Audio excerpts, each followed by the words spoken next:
Sobre essa questão de contratação, né, é bem claro que Palmeiras e Flamengo trabalham de maneira diferente hoje, né? O Flamengo, ele reforçou o seu elenco, né? O Flamengo já tinha um elenco bom e reforçou, tanto que a gente vê um time, teoricamente, time B que está jogando brasileiro, que é um time que foi formado agora. Tem as suas duas principais estrelas, Vidal e Everton Cebolinha, agora.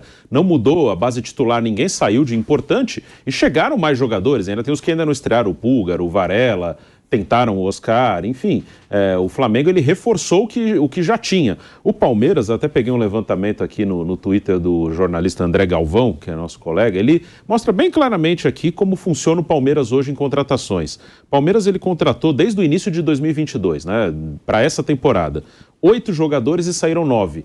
Aí você vê os que saíram, os que chegaram, são jogadores da mesma posição. Ou seja, o Palmeiras ele repõe peças, tipo, saiu Jailson, goleiro, veio Marcelo Lomba.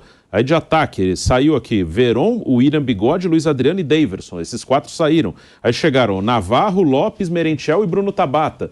Saiu Renan, veio o Murilo. Saiu Felipe Melo também, que podia jogar de zagueiro e volante. Aí de volante vieram Jailson e Atuesta. Saiu Felipe Melo, saiu Patrick de Paula. Ou seja, o Palmeiras ele repõe peças. O Palmeiras ele praticamente trocou um pelo outro. Assim. Sai esse, chega esse da mesma posição. O Flamengo não. O Flamengo ele reforçou o seu elenco. Ele já tinha um elenco, não saiu ninguém muito importante e reforçou, trouxe mais gente. Então é diferente. O Palmeiras até 2019 trabalhava muito parecido com o que o Flamengo faz hoje. Desde 2019, até por isso mudou também o diretor de futebol, saiu o Alexandre Matos, que contratava muito, veio o Anderson Barros. O Palmeiras passou a trabalhar assim, repõe peças, sai esse, vem esse, sai esse, vem esse, e não gasta tanto quanto o Flamengo. São maneiras diferentes, os dois hoje têm condição de montarem ótimos elencos. Bruno, mas se você for pensar, o Flamengo hoje também repõe posição. Olha, ele trouxe o Vidal, saiu o Andreas Pereira. Ele trouxe o Pulgar, saiu o William Arão.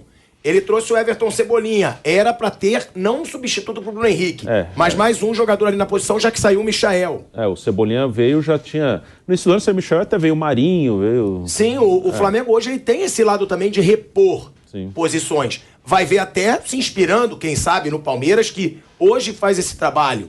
Porque a gente vê o Corinthians, né, Piperno, Vamp, que a gente criticou tanto, que contratou de várias posições diferentes. Não, de várias não, mesmos da mesma posição. Jogadores da mesma posição. Talvez o Flamengo ele traga nomes mais pesados. É isso. O Flamengo repõe, esse é o mais correto, mas com nomes mais fortes. Solução mais imediata. Mais correto. O Palmeiras está sendo visto, pelo menos por analistas estrangeiros, como agindo da maneira como atuam alguns clubes europeus. Apostando na eficiência dos jovens que contrata. É mais ou menos isso que o Palmeiras está fazendo, aproveitando, a meu ver, a boa fase. É aquela história de que contratar na tranquilidade, dá para pensar, dá para esperar, inclusive, para os caras se adaptarem e jogar. Não precisa sair do aeroporto e ir direto para o campo. Eu acho que essa... Tem uma base, professor, de 8 jogadores que segura a onda para esses novos ir se adaptando. É isso aí. Você pega ali o Dudu, Rafael Veiga, Gustavo Gomes, o Marcos Rocha, o Everton, né, o Luan também, né, e Zé Rafael dá condições para que esses caras cheguem e vão se adaptando, né, de tempo, Dudu. Mas você acha que o Corinthians, então, Vamp, é um exemplo de contratar mal? Porque você vê, o Flamengo e o Palmeiras, como o Bruno estava falando, eles vão repondo. O Corinthians contratou um bando da mesma posição. E eu até pedi para nossa produção para a gente ver quanto que gastou o Corinthians. Porque o Corinthians eu acho que não gastou tão menos do que Flamengo e Palmeiras. E os resultados que deram dentro de campo foram muito piores. Eu acho que o Corinthians chega aí a casa de uns 60, 70 milhões. Só agora no meio do ano veio Balbuena, Yuri Alberto, Fausto Vera. Teve mais uns, foram 4. Porque eu acho que foram esses 3 mesmo. O discurso de que, olha, esse jogador... Claro que a gente já explicou, e os torcedores já perceberam isso.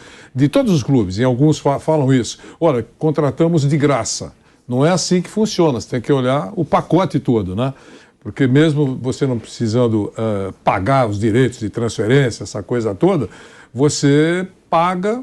Porque o jogador recebe luvas, engrossa o salário, engrossa o recebimento mensal. Então tem uma despesa pesada. Por isso que é bom fazer contas, só para saber se essa despesa foi mais ou menos próxima a esses números já ditos aqui, 87 a 84. Né? É isso, acho que fazer conta é bom. A diferença em relação a Palmeiras e Flamengo, que, por exemplo, você tem aí 8 jogadores do Palmeiras que são consistentes, pouco machuca, eleva o nível do futebol do time mais alto. O Flamengo tem o Everton Ribeiro, Arrascaeta, né, Gabigol, o próprio Rodrigo Caio quando estava jogando, né, que dá uma qualidade, o Felipe Luiz. E o Corinthians só tinha ali o Cássio, o Gil e o Fagner. Chega de reforço, Renato Augusto, Roger Guedes, Paulinho, Juliano, tudo para a mesma posição. Não tinha uma base de 5, 6 jogadores para que desse essa tranquilidade pro Fausto Vera chegar a jogar, o Yuri Alberto. Os caras têm que chegar para resolver. Enquanto que no Flamengo e no Palmeiras os caras têm tempo ainda da adaptação. O Vidal entra no jogo 3-0, toca a bola, vira para um lado, vira para o outro. Se ele vem para o Corinthians, seria diferente. É para entrar para resolver logo. Contra o Boca mesmo, já meteu o jogador que tinha acabado de chegar, aí depois contra o Flamengo também. Então é diferente mesmo. O Corinthians ele não tem esse planejamento de... É meio que aleatório. Não, tem que contratar, que dá para trazer esse, sendo que o Corinthians não passou pelo processo que lá atrás Flamengo e Palmeiras passaram, né? Para se ajeitar, para melhorar a sua condição financeira e aumentar o seu poder de investimento. O Corinthians gastou até menos que o São Paulo, tá? O Corinthians gastou 27 milhões de reais. Só o Yuri Alberto que o resto foi... Não, foi só o Fausto Vera. O Yuri Alberto é salário, é empréstimo. Ele veio trocado. Ele foi trocado. Por empréstimo com o Mantuan e o Ivan. Foram 27 milhões de reais gastos. E aí mais com o Fausto Vera. E o São Paulo gastou até mais do que o Corinthians com o Galopo e com... Teve Marcos Guilherme, teve Bustos que chegou agora, Ferrarese que chegou agora. Tem que botar o Nicão nessa conta aí, né? Quando chega também, né? O Nicão chegou no início do ano. Chegou o goleiro Felipe Alves. Pode ter, para comparar, folhas salariais, né?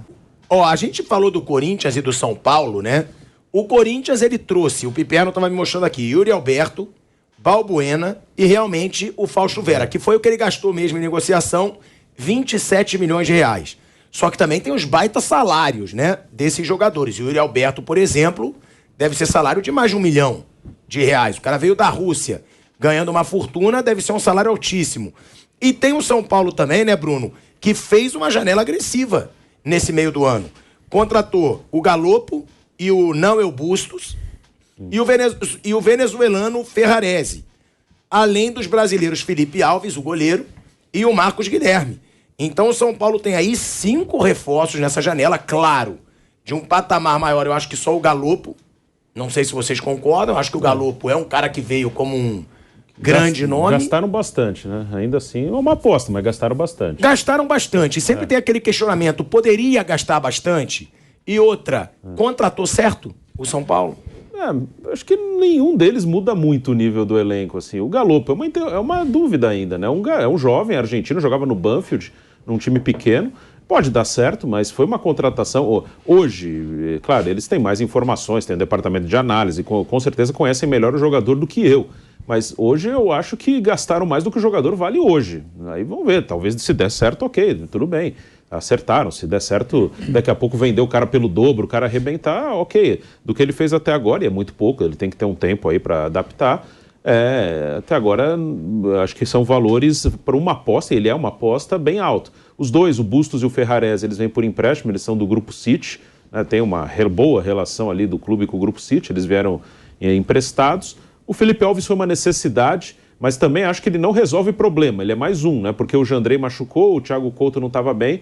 Eu acho que o Jandrei e o Felipe Alves, que são os dois goleiros mais experientes do São Paulo, nenhum deles é aquele goleiro, assim, para ser titular absoluto do São Paulo. Acho que qualquer um deles que fosse um goleiro reserva, seriam bons reservas para jogar em alguns momentos, mas nenhum deles é aquele goleiro. O São Paulo, dos grandes, talvez seja o time que tenha o pior goleiro, seja qual dos dois jogue, né? E são dois goleiros ok. São, assim, nota 6, assim, no máximo. Seriam bons dois. São Paulo tem 2 bons goleiros reservas, mas não tem nenhum titular. E o Marcos Guilherme também é um cara que compõe, pode jogar de lateral, pode jogar no meio, pode jogar... Não é ruim, mas... Sim, eu acho que, por enquanto, nenhum deles muda muita coisa. O nível do elenco do São Paulo é o mesmo antes da chegada dos 5, aí não mudou muito. A gente já vai falar aí sobre a polêmica no Paris Saint-Germain, né? Envolvendo o Mbappé e o Neymar, de novo polêmica envolvendo os dois nomes, negócio de pênalti, de parar a jogada no meio. A gente prometeu falar sobre isso ontem aqui, que a gente não teve tempo no programa. Vamos falar sobre essa polêmica no PSG, mais uma polêmica no Galáctico PSG. Agora, antes fazer uma pergunta aqui para vocês sobre a situação do William, tá? E lembrando, eu acabo de receber a informação do Jean de Souza, que é meu seguidor aqui. O Flamengo só gastou com o Pulgar e o Cebolinha, tá? Só que só o Cebolinha já foram 14 milhões de euros, podendo chegar a 16 milhões de euros. O Vidal e o Varela, eles não tiveram custo. O Varela, empréstimo, né? Ele veio do futebol russo. E o Vidal também já estava livre no mercado e veio, claro, com um salário astronômico, mas não com valor de compra. Agora, sobre essa situação do William no Corinthians. O William pediu para sair. A torcida ficou, inclusive, revoltada com o William por esse pedido da saída e não houve a reposição. Houve uma falha do Corinthians, na opinião de vocês, ou uma falta de tempo e de dinheiro? Eu acho que definitivamente foi uma contratação que não deu certo. O William, embora sair do Brasil, retornar lá para a Europa, é muito bom para ele e muito bom para o Corinthians. O Corinthians vai aliviar bem a folha e o William, que tem uma linda carreira, não foi bem aqui e vai voltar a jogar, provavelmente no país onde ele construiu praticamente a maior parte da carreira dele, onde ele foi muito feliz, onde ele ganhou status, se tornou jogador de seleção brasileira, etc. Então, muito bom para as duas partes. Como ele não vinha fazendo falta, porque ele vinha jogando pouco, não há necessidade de reposição. Eu já falei aqui sobre a estratégia do Corinthians de alto risco. O Corinthians, ao contrário do Flamengo, do Palmeiras, como bem explicou o Bruno, o Corinthians não foi atrás de soluções, o Corinthians foi atrás de oportunidades de mercado. Era um conceito muito diferente. O Corinthians queria fortalecer o grupo a qualquer custo, tem uma dívida astronômica e o Corinthians estava de olho principalmente em premiações. Então, ano passado, só para dar um exemplo, o Corinthians jogou fase de grupos da Sul-Americana. Isso deu $900 mil de cotas. Esse ano o Corinthians foi até as quartas da Copa Libertadores. Isso deu mais ou menos 5,5 milhões de cotas. Então, essa diferença é o que, de certa forma, financiou essas contratações. Agora, é óbvio que o Corinthians esperava um resultado esportivo melhor, porque ele corre o risco, por exemplo, de fazer um campeonato brasileiro igualzinho do ano passado com um elenco muito mais caro. O Corinthians ficou em quinto ano passado no Campeonato Brasileiro, né?